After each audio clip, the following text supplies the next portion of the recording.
Llama la atención de que un país que se ha identificado mucho como promotor de libre comercio actúe de esta manera con medidas proteccionistas, pero yo sigo insistiendo siempre en que es más una estrategia de negociación. Le damos la bienvenida a Juan Carlos Matius, que es economista y exministro de Comercio Exterior y Turismo del Perú, y a Manuel Carpio Rivera, que es especialista en Comercio Exterior de Pacífico Business School. ¿Cómo están, caballeros? Muy buenos días. Gracias por venir, por la deferencia aquí con Exitosa. Buen día, Jesús. Gracias por la invitación. Gracias por la invitación. Bien, bueno, ven el contexto en el que se están dando las cosas, ¿no es cierto? Hoy es 5 de abril del año 2025. Coincidentemente van las fechas en ese sentido, con lo que nos ha pasado en algún momento aquí en el país, ¿no? Donde se han tomado decisiones políticas. Ahora, esta también es una decisión política, a escala obviamente global, ¿no es cierto? ¿Por qué es que se da? A ver, si me permites intervenir primero. Yo creo que hay que mirar el tema como Perú, que no es la misma mirada que tendrían algunos otros bloques también afectados por esta decisión. Llama la atención de que un país que se ha identificado mucho como promotor de libre comercio actúe de esta manera con medidas proteccionistas, pero yo sigo insistiendo siempre en que es más una estrategia de negociación. No es mi estilo, yo no haría una cosa por el estilo, pero es un planteamiento que al final, creo yo, pretende luego negociar de manera individual con cada bloque, con cada país que le sea relevante, para llegar a acuerdos específicos, como pasó en el primer gobierno del señor Trump, donde elevó los aranceles para el aluminio y el acero, y luego se sentó a negociar los tres tópicos que le interesaban: el tema migratorio, el tema de drogas y el tema de balanza comercial. Cuando uno mira este listado que han sacado y mira cómo se le ha grabado con 24% a Japón, 34% a China y lo propio en distintas regiones, y ve que a Perú y otros países nos ponen 10%, si uno mira el mapa completo, en realidad, en términos relativos, Perú está en una posición mejor. Y por lo tanto, tendríamos que tener capacidad para descubrir dónde están las oportunidades específicas. Yo sí creo que por el lado de Mincetur, las oficinas comerciales que se han reunido acá en Lima esta semana, y PROMPERÚ se está haciendo un ejercicio de identificación de oportunidades absolutamente concretas, y creo que más bien nuestra posición, ahí yo tengo una postura particular, no debiera ser sentar a Estados Unidos para revisar el tema del 10%, porque podríamos terminar como el señor Petro con que nos lo suban incluso, porque la preocupación de Estados Unidos con respecto a Perú no es por el lado comercial, porque nosotros para ellos somos un error estadístico, no pensamos absolutamente nada. Para nosotros ellos pesan 13% de las exportaciones, pero para ellos Perú no es relevante en absoluto. La preocupación que tienen es cómo China ha ido ganando participación en América Latina y particularmente en Perú. Somos parte de su nueva ruta de la seda. Y por lo tanto esos 900.000 millones de dólares que significan esa ruta somos una pieza relevante, y eso explica las inversiones en infraestructura y en energía en sectores estratégicos. Entonces yo, en lugar de sentarme a negociar una mejora de esa posición, que claramente es injusta porque habla de reciprocidad cuando nosotros no le ponemos 10% a los productos de Estados Unidos, sino 0 o 2% según el caso. Más que centrarme en eso, yo sería particularmente agresivo en un roadshow, una campaña bien estructurada para vendernos como una posibilidad de inversión para empresas norteamericanas. Yo sé que el presidente Trump está buscando que las inversiones se dirijan a Estados Unidos, pero existen oportunidades clarísimas, por ejemplo, para la industria americana que pretende venderle al Asia. Perú tiene 3 ventajas importantes. Una, los 23 TLCs, varios con países asiáticos como Corea del Sur, como Tailandia, como Japón, China, etc. Es una ventaja importante de acceso. 2, este crecimiento en inversión portuaria y aeroportuaria que nos permite capitalizarnos realmente como un hub para la región. Y 3, esperemos pronto la ley de zonas económicas especiales, ¿no? Ok, bueno, es interesante. De lo que tú manifiestas, Juan Carlos, yo saco algo que es relevante y que creo que Trump también lo ha dejado entrever ahora último, ¿no es cierto? Y es que, claro, esta es una posibilidad de negociación. Él incluso ha abierto la puerta a que esto se dé siempre y cuando los países le hagan una buena oferta a los Estados Unidos. Ponernos en el estricto sentido de empezar nosotros como una economía menor para los Estados Unidos a imponer también, ¿no es cierto?, aranceles, no sería lo más conveniente en ese sentido. No estamos en esa capacidad en realidad, pero lo concreto es que deberíamos dar algún tipo de respuesta, ¿no? Sí, y sobre eso me parece que tenemos que ser muy prudentes y cautelosos en la respuesta. No podemos responder de la misma forma Por lo que decía Juan Carlos, no tenemos ni la capacidad, ni tampoco el interés, ni la posibilidad alguna. Creo que lo mejor que podría hacer el país es buscar diálogos con Estados Unidos, buscar la forma de quizás tener algunas excepciones, algunos productos, por ejemplo, que sean estratégicos. Quizás ver cómo algunos productos nuestros pueden competir mejor con otros de la región que también tienen 10%, por ejemplo, como países vecinos. Claramente la estrategia de Trump, equivocada desde mi mirada, ¿cierto? Dicho sea de paso, es encontrar un mecanismo para generar presión al resto de países y sentarlos a la mesa. Y además, creo también, para devolver un gesto político con su electorado. Mira tú. Ese es un tema interesante del cual vamos a hablar, porque claro, obviamente esto es parte de lo que significa el legado de un presidente. Esto es algo que se está presentando ahora y que seguramente podría servirle para bien o para mal. Las consecuencias las vamos a ver más adelante. Hay quien dice que esto es un error garrafal. The Economist tiene una columna completamente, ¿cómo decirlo? O sea, dura, contundente contra lo que ha desarrollado Donald Trump, ¿no? El pasado 2 de abril, impulsando, según The Economist, por sus delirios, Donald Trump ha anunciado la mayor ruptura en la política comercial estadounidense en más de un siglo y ha cometido el error económico más profundo, dañino e innecesario de la era moderna. Es que yo creo que sí, efectivamente, es un error garrafal. De hecho, las políticas proteccionistas son políticas que se daban en los años 70, en los años 80, donde el mundo no estaba conectado ni globalizado como ahora.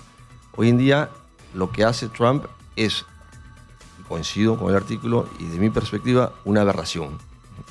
El mundo está conectado y necesita esa conexión, porque además, las cadenas de suministros, que son aquellas que colaboran en la producción, están distribuidas por todo el mundo. Es impensable entonces, dada esa distribución, esa complejidad de las cadenas de suministros, los procesos de manufactura, proteger las industrias. Y sí, como lo decía, me parece a mí que obedece a una respuesta a un electorado que lo llevó al triunfo, electorado además que no es muy sofisticado en términos de inteligencia, capacidades intelectuales. Ese grupo electoral que lo llevó al poder necesita muestras y creo que esta es una muestra para Trump. Ok, a ver, yo no tengo idea de cómo va a terminar esto, pero creo que se apunta justamente al mecanismo de la negociación, pero también de chantaje de alguna u otra manera. Yo lo decía en las redes sociales mías que hay varios puntos aquí que analizar, que Trump está utilizando la política comercial, su política comercial, como arma justamente de negociación y de chantaje. Eso hay que dejarlo claramente establecido. O sea, no es que se nos ocurra a nosotros, y además es una coincidencia de múltiples analistas en el mundo que están sustentando esto, además, ¿no? Sí. Que además ha traído una consecuencia feroz para las bolsas de valores en el mundo, ¿no? 2 días consecutivos. Y sobre todo para las empresas norteamericanas que en algún momento confiaron justamente en que Trump iba a hacer las cosas completamente distintas bajo el argumento de reindustrializar, ¿no es cierto?, la economía estadounidense. Y no sé qué tanto de eso sí se pueda concretar, ¿no?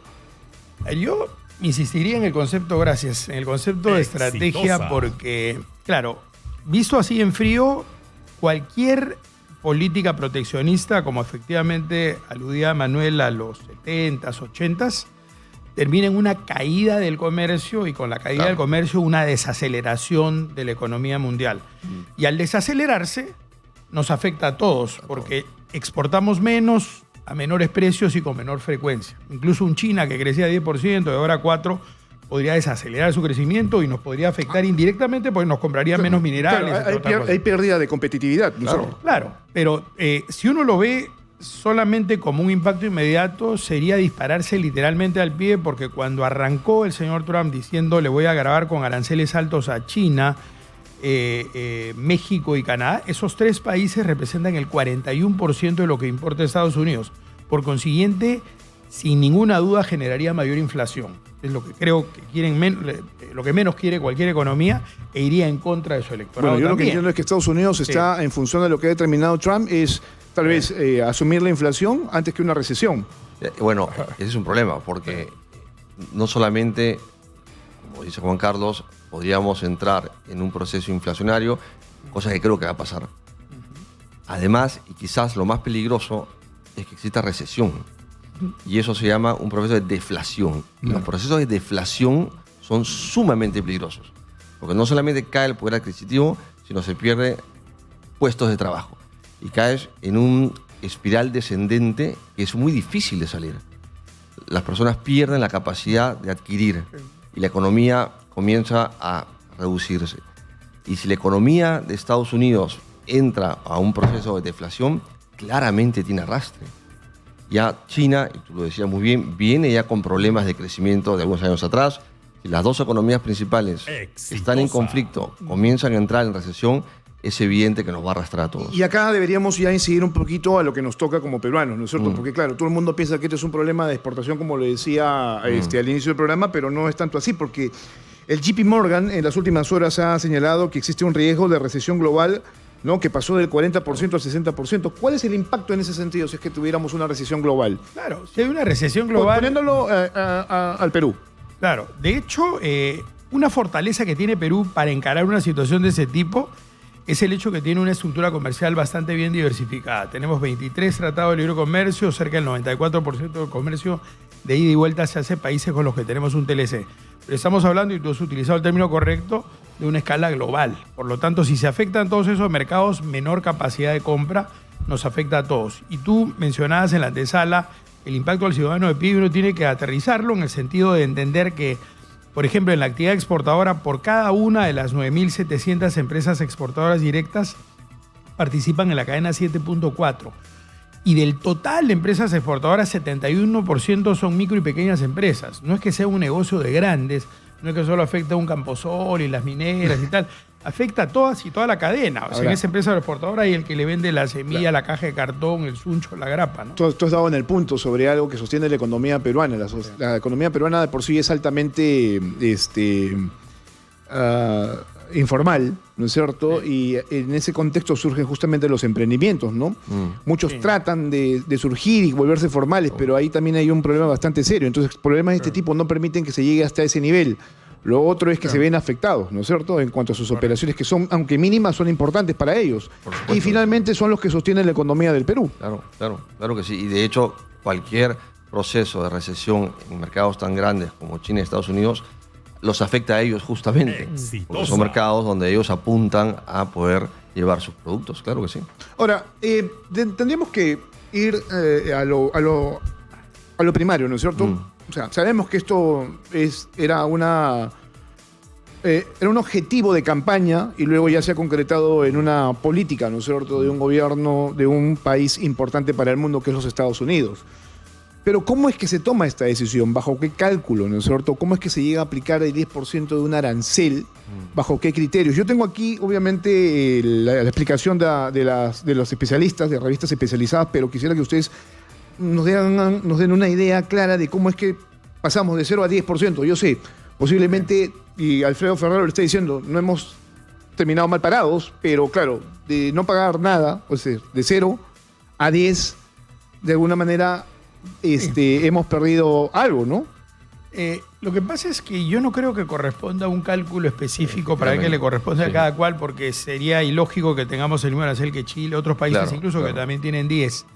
Y de hecho, si uno mira en detalle el tema, o a nivel sectorial o subsectorial, miras que no tiene mucho sentido, porque, por ejemplo, están excluidos los minerales, el cobre está fuera de la ecuación, pero por ahora, pero está la preocupación de los productos agrícolas, textiles y confecciones, pesca para consumo no directo.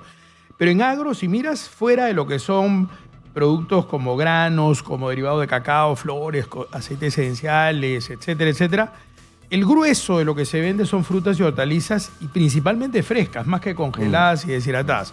Si estamos hablando de frescos, pesa muchísimo la estacionalidad. Y estamos en el hemisferio sur y ellos en el hemisferio norte, por lo tanto le vendemos cuando ellos no tienen producción, por necesidad. En invierno.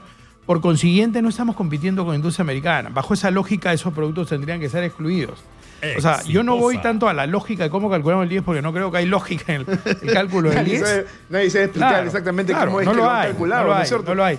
Y tampoco entraría, y ahí sí discrepo un poquito con alguna postura que se ha discutido en parte del gobierno, es en sentarse a mirar el tema para ver cómo nos rebajan esos 10 puntos, porque de repente terminaríamos peor que al principio.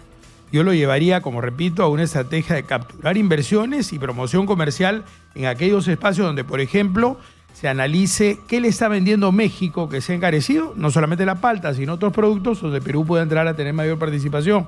Lo propio en el caso de textiles, confecciones, donde entra producto chino y hay una orientación en el consumidor norteamericano no solamente a buy American, compra americano, sino a do not buy Chinese products. Por lo tanto, si no va a comprar productos chinos y entre ellos están esos, tenemos una oportunidad. Jamás vamos a llegar a los niveles de precios del producto chino ni de Vietnam, ni siquiera de los centroamericanos. Pero en la combinación calidad-precio, sí Perú tiene una oportunidad en ese rubro y por eso es uno de los mercados principales. Por cercanía también, pues obviamente eso también es, Sí, sí. la distancia suma mucho, ¿no? Y O sea, es un calidad. mercado mucho más cercano y que le da productos de calidad en ese sentido. Mira, miren, caballeros, y yo tengo aquí, por ejemplo, la comprensión de Trump, según The Economist, porque sigo mucho esta revista, así como político, que creo que es importante que el público también empiece ya a mirar un poquito más de información de carácter internacional. Dice, la comprensión del señor Trump, ¿no?, de los tecnicismos fue patética. Sugirió que los nuevos aranceles se basaban en una evaluación de los aranceles de un país contra Estados Unidos, además de la manipulación cambiaria y otras supuestas distorsiones como el impuesto al valor agregado. Pero parece que los funcionarios establecieron los aranceles utilizando una fórmula que toma el déficit comercial bilateral de Estados Unidos como porcentaje de los bienes importados de cada país y lo reduce a la mitad, lo cual es casi tan aleatorio como grabar con base en el número de vocales de un nombre. O sea, bastante subjetivo, ¿no? Claro, porque además, qué interesante eso, ¿no? Porque se ampara bajo una premisa que desde mi perspectiva es una premisa que está desactualizada, que tiene que ver, te defino un arancel en función al déficit comercial, que básicamente es eso. Y es interesante porque para muchos especialistas, y me incluyo, el déficit comercial no debiera ser el referente. Porque hay algo que existe en el mercado, en el mundo, que tiene que ver con las ventajas comparativas de los países. Es decir, un país hace mejor las cosas que otro país y eso está bien, porque el que termina beneficiándose es el consumidor, somos nosotros. Es decir, solamente basar ese arancel porque existe un déficit comercial, desde mi perspectiva, es un error. Y además, él habla de ciertas políticas en algunos países que han devaluado su moneda para que esa devaluación haga que sea más fácil exportar. Sin embargo, eso tampoco es así, digamos. No digo que no sea o que no haya habido casos de países, pero no se podría aplicar la misma regla o el mismo criterio de devaluación o de barreras para el comercio para todos los países. Así que estoy de acuerdo contigo. Ese 10% me parece que no tiene una explicación, al menos racional. Me parece que es más una impulsividad de Trump. E insisto, y no me sorprende, tengo la impresión que las personas que asesoran a Trump no terminan de entender cómo funciona hoy en día el mundo, ¿saben? Bueno, a ver, hay esta corriente antiglobalista, ¿no? O sea, de hacer que el mundo no esté tan integrado como lo está en la actualidad y romper justamente esos vínculos, ¿no? Es un pensamiento retrógrado, estamos claro, de acuerdo. por supuesto, pero es bastante conservador, digo, ¿no? Esa es la línea de Trump. Pero No es de ahora, es ya de hace un buen tiempo, en ese sentido, ¿no? recuerden de partida cuando Trump tenía particular interés en castigar a aquellos países que, según él, habían sido más beneficiados con los tratados de libre comercio que el propio Estados Unidos y con los países que tenían una balanza comercial superavitaria. En el caso de Perú, la balanza bilateral con Estados Unidos es superavitaria para ellos, deficitaria para Perú, número uno. Y número dos, cuando dice que han ganado más los países que negociaron con ellos, en el caso de Perú, como antecedente al TLC, estaba el ATPDA. O sea, Perú ya tenía ventajas con muchos productos para entrar sin pago de aranceles. Lo que pasa es que era algo que se renovaba en forma regular y el TLC tuvo la gran ventaja de hacerlo permanente, con lo cual le das predictibilidad a las inversiones. Estados Unidos no tenía ninguna ventaja para entrar a Perú y comenzó a tener arancel cero. Por lo tanto, en la relación bilateral, ellos ganaron más. O sea, no estamos en ese mapa. Y además somos insignificantes comercialmente. Nosotros no tenemos superávit, bien claro está. Y correcto. El superávit es el mayor ingreso para un país, ¿no? Claro, pero justamente en esa línea, si por ahí no viene el tema... Por encima de los gastos, claro, por lo que recuerdo. Si el tema viene por ahí, la preocupación mayor que puede tener Estados Unidos, vuelvo a repetir, no va por ese lado, pues. La presencia china acá. Entonces, sentarse a negociar en el 1 a 1 significa la posibilidad de perder. Esta semana a mí me llegó este documento que se lo compartí a toda la redacción, a toda la producción, incluso a nuestros conductores, que es este documento que utilizó Donald Trump para ciertamente justificar su política arancelaria en estos momentos, ¿no es cierto? Ese documento, además del presidente de los Estados Unidos para el mundo, que dice barreras de comercio exterior, ¿no es cierto? Claro. Es un documento que tiene más de 500 páginas y tiene prácticamente todos sus socios comerciales, o sea, desde los, digamos, cuando tú lees el documento dice desde aquellos que son, digamos, adecuados como socios comerciales y otros que son nocivos para la economía y para la política de exportación de los Estados Unidos, ¿no? Claro. China es uno de esos países, ¿no? Claro. Pero en el caso de Perú las cosas van como que medianamente bien, o sea, además Estados Unidos reconoce que tenemos un tratado de libre comercio, aquí dice claramente firmado, perdón, que entra en vigencia el 1 de febrero del año 2009, creo que va a cumplir 2009, entre 15 y 16 años, si no me equivoco, ¿no es cierto? Y claro, también muestra preocupaciones, ¿no? Sobre lo que significa la economía peruana en temas regulatorios, ¿no? En temas, por ejemplo, sanitarios y fitosanitarios, de productos estos que se llaman no tradicionales, ¿no?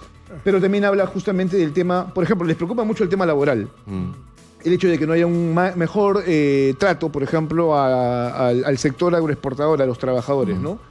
Y lo otro que les preocupa, por ejemplo, y claramente lo dicen, es el problema de la propiedad intelectual, que eso también les toca a ellos directamente. Somos un país, Perú es un país que si en algo es especialista justamente es en piratear, En piratear, ¿no? claro. Entonces, pero después de eso yo no le veo mayor problema. Que no los hay. Claro, ¿no? Es decir, no somos... Claro, porque hay quien dijo en ese momento, cuando sale todo este tema, que fue, si no me equivoco, un miércoles por la mañana, cuando nosotros empezamos a titular el hecho de que se iniciaba una guerra comercial, a propósito de que ya había esta especulación, todo el mundo decía algo así como que Estados Unidos como que impone castigo, ¿no? Por ejemplo, en este caso tú como que lo individualizas, ¿no? Al Perú. Y no es tanto así, porque... Claro, lo que ha pasado es que ha sido como una especie de imposición general, ¿no? Sí. Y mira, es interesante. Yo me ponía a pensar ahora, camino, estaba viniendo acá al estudio y veía personas que estaban corriendo. Y yo me ponía a pensar, ¿sabrán esas personas que están corriendo que esas zapatillas que hoy les cuestan, voy a inventar, $70, es muy probable que les cueste el doble?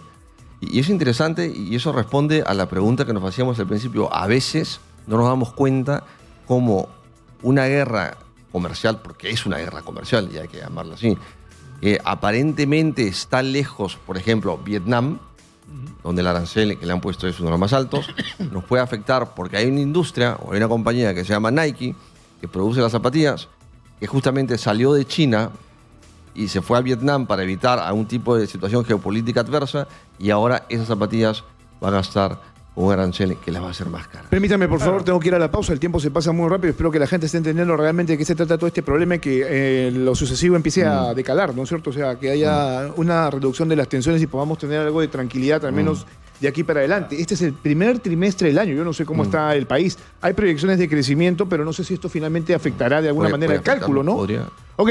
8 de la mañana con 27 minutos, soy Jesús Verde, esto es Exitoso en Lima 95.5 de la FM, somos la voz de los que no tienen voz, esto es Hablemos Claro los sábados, estamos hablando de economía mundial, regresamos en breve. Estamos conversando sobre comercio global, estamos aquí en los estudios con Juan Carlos Matius, economista y exministro de Comercio Exterior y Turismo del Perú, y Manuel Carpio Rivera, especialista en comercio exterior de la Pacific Business School, y aquí estamos conversando realmente sobre el futuro, ¿no? Es que de verdad... claro, vivimos el presente y el presente como que podría tener diferentes tipos de decisiones que se van a tomar a lo largo de los próximos días, pero en todo caso siempre hay que actuar de manera estratégica. Creo que ese es el término correcto, o sea, en temas de política, en todo el sentido, en el sentido estricto de la palabra, es justamente eso, actuar de manera estratégica, con el único propósito de generar el mayor bien posible, ¿no? Entonces, estábamos hablando, ¿no?, de todas estas decisiones que se han ido tomando, cuáles podrían ser los impactos. Entonces, todavía tenemos una serie de dudas. Y imagino que las dudas que tienen ustedes, que son los especialistas que han transitado por el sector público y privado también, los tienen seguramente todos los especialistas del mundo que no saben hasta este momento cómo actuar. O sea, la recomendación para todos en general es eso, justamente, ¿no? Actuar con racionalidad, prudencia Sí. y tratar de evitar mayor confrontación. Exactamente. Ahora, ayer teníamos un viernes negro, ¿no? Por la respuesta de China ante Estados Unidos, pero es que son dos economías que tienen las mismas capacidades, ¿no es cierto? Entonces, si tú me impones a mí aranceles, yo a ti también automáticamente Exitosa. te impongo aranceles, pero Bueno, Perú no tiene esa capacidad. No la tiene, no la va a tener y sería, lo decíamos cuando estábamos conversando los tres, dispararnos a los pies tener esa posición. Eso en economía tiene un término, ¿no? Que es retaliar, para que el público conozca exactamente de qué se Sí. trata, ¿no? O sea, yo te castigo, Venganza comercial. Sí. la venganza comercial. Y más que castigar, lo que tenemos que hacer es sentarnos a ver, explorar qué productos nuestros son aquellos que van a ser perjudicados y cuáles otros no. Por ejemplo, preguntarnos, porque este 10% es para todos, ¿qué productos nuestros aún son competitivos con algunos productos quizás en México que ya no son competitivos y que nosotros podríamos reemplazarlos, por ejemplo? ¿O qué productos nuestros compiten con países como Chile, por ejemplo, y cómo nos afectan en el mercado norteamericano, sabiendo que Chile tiene un impuesto a la renta menor que nosotros y quizás va a disminuir en el futuro y nosotros no? Ese tipo de decisiones, de conversaciones, hay que tenerlas para poder encontrar la estrategia clara para cada producto. Y sabiendo que además los otros países deben estar haciendo lo mismo. Claro. Porque, por ejemplo, si damos un ejemplo específico, decimos, oye, México es el principal productor de palta, De paltas, sí. lo consume y se lo vende al mercado norteamericano, pero es el segundo productor y vende principalmente a Europa. Perú podría decir hoy día, acá tenemos una oportunidad porque vamos a entrar con más palta al mercado norteamericano, pero México también debe estar diciendo, si me vuelvo un poco competitivo acá, le vendo a Europa y entra a competir con nosotros allá. Ya, O sea, pero- todo tiene efectos... Ok, pero si buscas esa alternativa, ¿no es cierto? ¿Qué tienes que sacrificar tú como productor y exportador?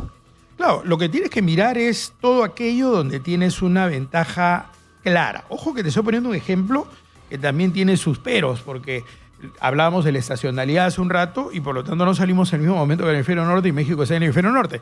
Pero sí buscar ventanas de oportunidad. Ahora, O sea, tratar de encontrar Ok. en ese tipo de espacios. Exitosa. Ojo que México y Canadá en este momento están exentos todavía de la aplicación de aranceles Por ahora, ¿no? es cierto? Pero fueron los primeros en ser, entre comillas, atacados por Trump y luego Y el hubo la reacción para sentarse. O sea, por eso te digo que es un espacio de negociación. Es que una lo que herramienta está de buscando, presión. Claro. Sí, yo tengo aquí algo que apunté sobre lo que ha dicho Trump, ¿no?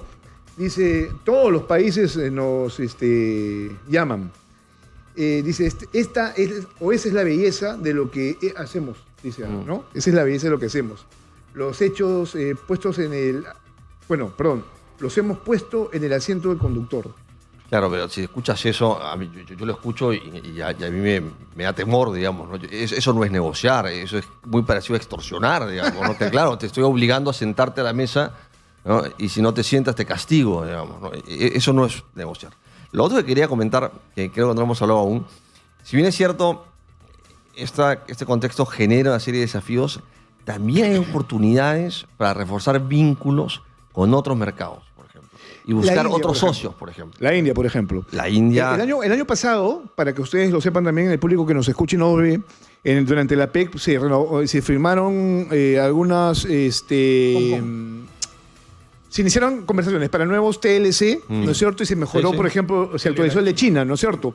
Y yo en ese momento preguntaba, sobre todo a la gente de la Embajada de Estados Unidos que vinieron con todos sus diplomáticos y, ¿no?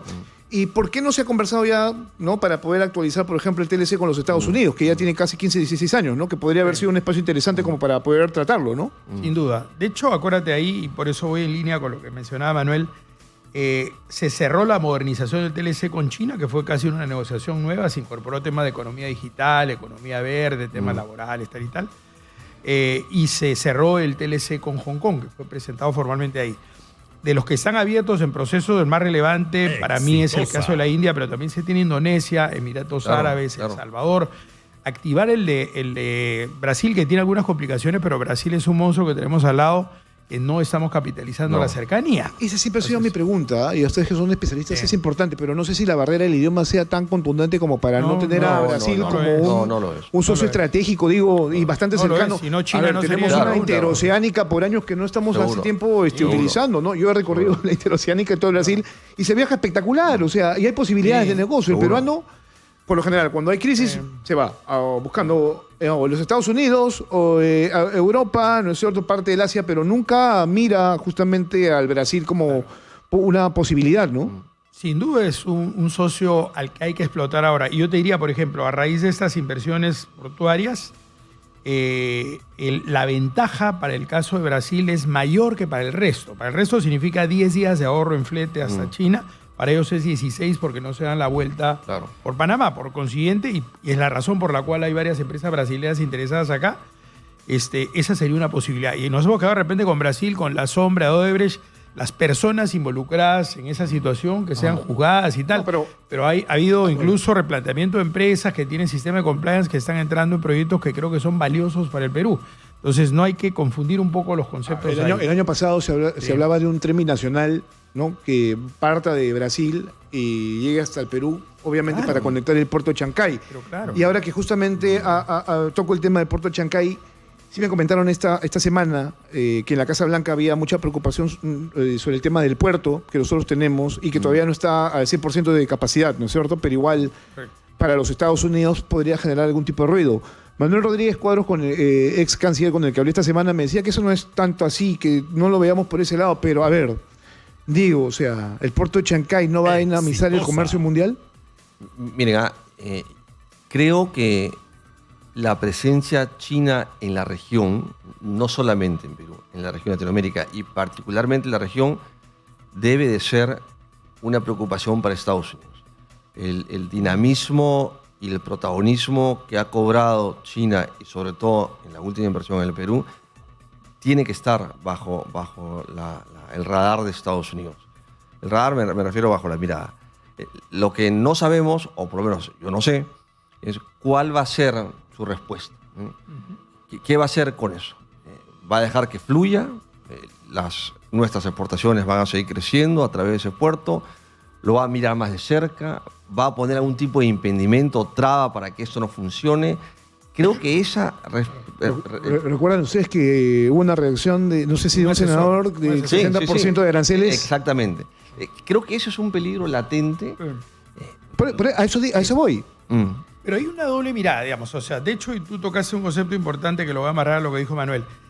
Tú decías una repercusión global. Es decir, si tú miras productos no solamente de Perú, de Chile, Colombia, Argentina, que quieren salir al mercado asiático, a China en particular, o al mercado asiático en general, y tienen que pasar por dos hubs, Manzanillo en México o Long Beach en Estados Unidos. Y esa ruta significa 45 días. El salir desde el puerto de Chancay o Callao, que también ha sido modernizado, significa 35 días, 10 días de ahorro de flete y en el caso de los brasileños 16 días de ahorro de flete. O sea, se vuelve un motor absolutamente relevante en conexión con el Asia-Pacífico para toda América Latina. O sea, no tendría sentido que se haga una inversión proyectada en 3.600 millones de dólares que ya jugaron la tercera parte si se pensara en competir con Callao, que también está siendo modernizado con dos grandes jugadores. Lo que tú nos estás diciendo es que tal vez Estados Unidos tendría que mirar el puerto de Chancay como una oportunidad. Eso uno, y lo otro, mirar en las otras posibilidades de puerto. Cuando se habló de Corio, por ejemplo, hubo interés de alguna empresa coreana y de alguna empresa norteamericana, y Corio tiene incluso mayor profundidad que Chancay y podría ser también una posibilidad interesante. Pero la pregunta es por qué los Estados Unidos y el Perú es estratégicamente importante para el comercio, no solamente en América Latina, sino a nivel del Asia, no lo aprovecharon, ¿no? Claro, pero ahí está la otra mirada que yo decía. O sea, finalmente es una inversión, Chancay, privada de uso público. El beneficio que puede tener para todos, entre ellos para empresas norteamericanas, más aún si sale la ley de zonas económicas especiales, es ¿por qué no invado de industrias acá para exportar al mercado asiático? Lo que tú dices es importante porque estás tocando un punto interesante. Ahora, yo no sé qué tanto tenga que meterse el Congreso en este tema, porque la verdad ahí sí creo, yo tengo mis reparos porque el Congreso podría hacer cualquier tipo de desastre, ¿no? Sobre todo esto que hablaba... el tema de las zonas económicas especiales. Claro, ¿no? Donde el arancel es prácticamente cero, ¿no? ¿Sería conveniente que el Congreso tome decisiones? A ver, bueno, no es el Congreso, yo opino lo mismo que tú. Yo trataría de dejar el Congreso lo más lejos posible de esta decisión, pero en todo caso sí creería que el gobierno no debiera dilatar tanto la discusión sobre esta zona tan importante para el desarrollo de ese puerto. El ministro anterior no tenía o tenía algunas dudas sobre... Arista era bastante contrario al tema. Sí, y él decía que era necesario poner algún tipo de impuestos. Yo creo que es todo lo contrario. Yo creo que no era impuestos, porque además los impuestos se generan indirectamente por los negocios que se van generando en la zona, ¿no? Claro, tener impuestos cero sería hacerlo más competitivo, más atractivo, Sí, jalaría por supuesto. justamente Inversión operadores, extranjera, ¿no? de inversión otros extranjera, puertos. claro que sí. Recuerda tú y recuerdan ustedes también de que había mucho reparo, por ejemplo, de Chile, que iban a perder competitividad sus puertos porque ya tenían su puerto de mayor capacidad, ¿no es cierto? Correcto. Claro, pero mira que pones ejemplo a Chile, y Chile, Colombia, Costa Rica, República Dominicana tienen zonas económicas especiales con aranceles. Con Pero Panamá, nosotros también tenemos Colombia, zonas económicas especiales. Sí, que solamente operan 4 como exportadores. Claro. O sea, son 8 y 4 son las que exportan. Claro, no es Exportan novedad, 78 en millones. realidad eso, ¿no? Claro, pero exportan muy poquito, ¿no? Solamente mira Uruguay, para tomar un ejemplo cercano, sus zonas económicas votan 2.000 millones de dólares, nosotros 78. O sea, obviamente obligado a un replanteo, por eso la ley de zonas económicas Claro, especiales, ¿no? claro. Entonces, es un tema de pragmatismo. Yo soy un pro apertura comercial, pro libre comercio, no soy pro subsidios, pero siguiendo la línea de lo que mencionaba Manuel, trato de ser pragmático. Si me comparo con el resto que tiene zonas y entra con renta cero, no es arancel, sino renta Es cero, renta cero. 5 años o probablemente más, por lo menos tengo que entrar con esas condiciones. Yo sería particularmente agresivo en eso porque la respuesta sería inversión. Claro. Y es el motor de desarrollo de la Claro. economía. Ya, Y eso genera todo ese es un tema que me parece importante, Manuel, el tema de la inversión privada. Hemos tenido años bastante difíciles con este gobierno y con el anterior, ¿no es cierto?, sobre el tema del crecimiento económico. Esto de alguna u otra manera va a impactar en el crecimiento económico del país. El cálculo era del Banco Central de la Reserva para este año de entre 3 a 4%, ¿no?, de crecimiento del Producto Bruto Interno.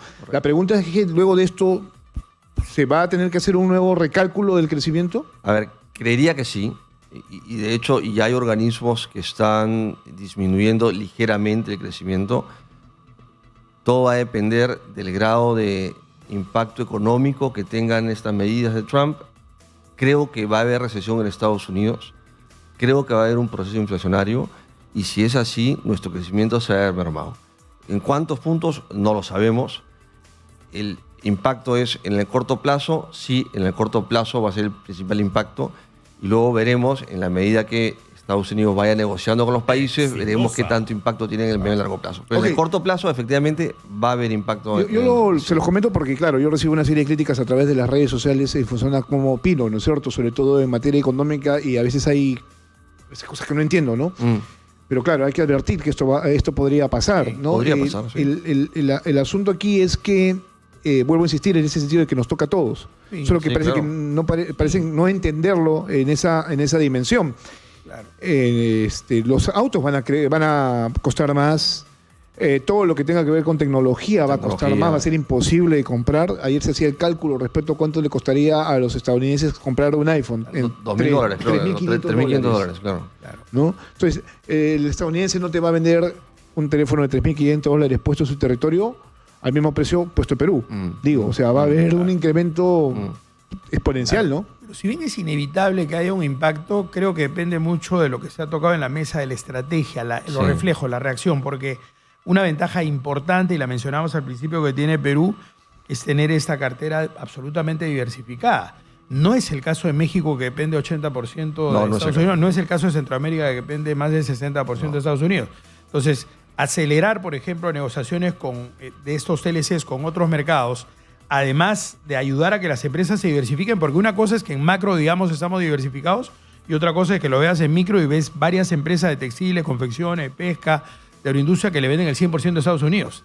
Y esas empresas sí son absolutamente dependientes y están en peligro, ¿no? Bueno, el canciller Elmer Schall ha viajado a los Estados Unidos para poder ver, en todo caso, cómo atenuar la situación. Está reunido con Alfredo Ferrero, que es nuestro embajador en los Estados Unidos, y coincidentemente la persona que en el gobierno de Alejandro Toledo firma el TLC con los Estados Unidos en el 2009. Lo sé perfectamente porque participé de esas como periodista de las rondas de negociaciones por canastas.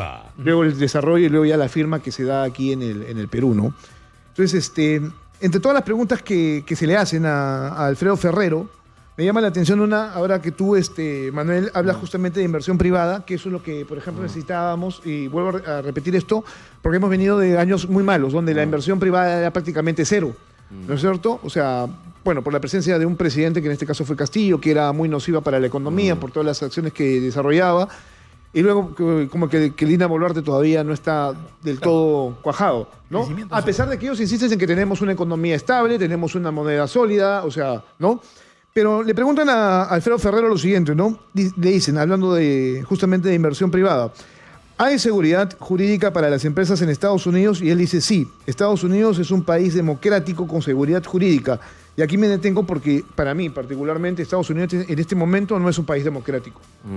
Esas acciones que ha implementado o que está implementando respecto a sus políticas, sean estas diversas o no, son básicamente totalitarias, desde mi punto de vista, ¿no? Sí, mira, y tocas un tema sumamente complejo. La democracia, ¿no? Es decir, la democracia ha ido cambiando, ha ido evolucionando y depende a quién le preguntes si es democrático o no. Si tú le preguntas a Trump y a su equipo, ¿es democrático lo que están haciendo? Te van a decir que sí. Si uno lo mira de lejos y ve lo que está haciendo de una manera autoritaria, impositiva, radical, sin respetar acuerdos comerciales, ojo, sin respetar acuerdos comerciales, uno podría cuestionarse y preguntarse, oye, ¿es democrático eso? Así que yo creo que la democracia ha entrado en un momento donde, dependiendo a quién le preguntes, te van a dar una interpretación de lo que aquello significa. Quiero detenerme a conversar un poco sobre el rol, hemos hablado, creo que hay que sentarnos a conversar un poco más del Estado del Perú y qué podría hacer. Y la pregunta que me hago, creo tener la respuesta, me gustaría escuchar a qué opinas tú, Juan Carlos, y tú, es si es que estamos preparados para acompañar a esas compañías, que son las medianas y pequeñas empresas, a desarrollar una estrategia que les permita navegar mejor en estos mercados turbulentos y de guerras arancelarias. Tengo la impresión que no, pero es una impresión solamente. Y si es efectivamente no, tendremos que preguntarnos qué hacemos para poder desarrollar una estrategia, no para las grandes compañías, porque tienen más recursos. Y no digo que no necesiten, pero las medianas y pequeñas empresas, que son las que mueven este país, necesitan un tipo de acompañamiento. Y no tengo la respuesta, ¿sabes? No sé qué tanto estamos preparados como país. Yo tengo una respuesta que podría ser muy, no sé, muy fuerte respecto a lo que está pasando, ¿no? Y que pasa por una opinión personal. Yo hace mucho tiempo señalo que estamos viviendo una anarquía, que es la ausencia del poder, ¿no? Del poder público. Entonces, si eso está pasando, por ejemplo, en temas de seguridad y otros más, estamos viendo el tema del colapso del sistema de salud, educativo, lo que pasó ayer con Guasimicuna, o sea, te das cuenta de que las instituciones no están sirviendo al ciudadano. Entonces, eso finalmente para mí es una anarquía. Y yo no sé si estoy equivocado, pero es mi punto de vista respecto a lo que veo y analizo, ¿no? En la actualidad. A ver, entonces para terminar, ¿qué acompañamiento le puedes pedir, o sea, le pueden pedir las empresas en este contexto al Estado? Me parece que no lo hay. A ver, yo en algún espacio expresaba que habían tres tipos de empresas en el país, ¿no? Empresas que se desarrollaban con apoyo del Estado, un segundo grupo de empresas que se desarrollaban sin apoyo del Estado, y un grupo de empresas que dirá que se desarrolla a pesar del Estado, ¿no? Pero en los tres casos ves una capacidad de emprendimiento y una capacidad de desarrollo que a veces es ajena a lo que haga o no haga el gobierno, ¿no? Es un país emprendedor, eso es una realidad. Sin lugar a dudas. Cuando mencionamos que hay 9.700 empresas exportadoras, yo decía 71% de ellas son MIPES, micro y pequeñas. Claro, claro. Y hay varias iniciativas, algunas sí con soporte del Estado. Yo te diría, por ejemplo, PROMPERÚ produce, y porque lo conozco de cerca, han desarrollado programas de asociatividad que han permitido que de manera colectiva tengan estándares de calidad, salgan con marca, incluso en el mercado internacional. Y es una ayuda que las empresas necesitan ahora más que nunca. Lograr estándares de calidad, tener a partir de las oficinas comerciales información de mercado, canales para comercializar sus productos. Si yo solamente le vendo a Estados Unidos, ¿quién me ayuda? Debería ser un PROMPERÚ. Abrir un mercado en España o Colombia o en Brasil. Hay parte de empresas que te podrían decir, eso lo hago, en algunos casos con apoyo del Estado, en otros no, y por lo tanto hay que fortalecer eso. Entonces hay un momento que, como este, donde esas empresas, y concuerdo contigo, Manuel, requieren este tipo de asistencia, este tipo de soporte, y tú tocabas, Jesús, un tema transversal que es mayor a todos, que es de todas las variables a contemplar de acá hasta las elecciones, hay una que no puede esperar, que es el tema de seguridad.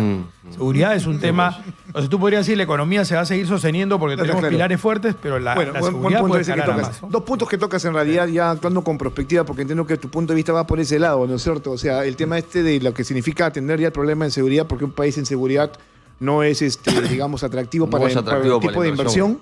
inversión, ¿no? Y lo otro, las elecciones del próximo año, o sea... Mm. a quiénes vamos a ver y cuáles van a ser sus propuestas y estas propuestas cómo van a repercutir en nuestras vidas, ¿no? Porque hasta en eso incluso tenemos que tener o marcar una posición. Por eso es que siempre se exige racionalidad en el momento del voto, ¿no? Claro, claro. Qué locura, de verdad, la que estamos viviendo en el mundo y posiblemente en el Perú también, ¿no? Son tiempos bastante recios, como lo diría Mario Vargas Llosa en uno de sus libros, ¿no? Pero nos lleva una responsabilidad de todos, de la academia, del mundo empresarial, de la prensa, del Estado también. Es una agenda mínima de acá para el año que nos queda. Y luego ya la agenda de los gobernantes que tengan la responsabilidad hacia adelante. Pero en términos políticos, que es algo que seguramente que conozco medianamente, es que eso va a ser posible si es que encontramos un punto medio y el centro en este momento en el Perú no existe como en el mundo, ¿no es cierto? Miren que en los Estados Unidos Trump está desarrollando una serie de políticas, ¿no es cierto? ¿Y dónde está el Partido Demócrata? Yo me preguntaba ayer, a ver, ¿dónde está el partido que tendría que hacerle contrapeso, ¿no es cierto?, a las políticas de Donald Trump. ¿Los has visto hablar? ¿Los has visto decidir, Manuel? No, de hecho hay un silencio de hace muchos meses. Pero con poco margen de acción, ¿no?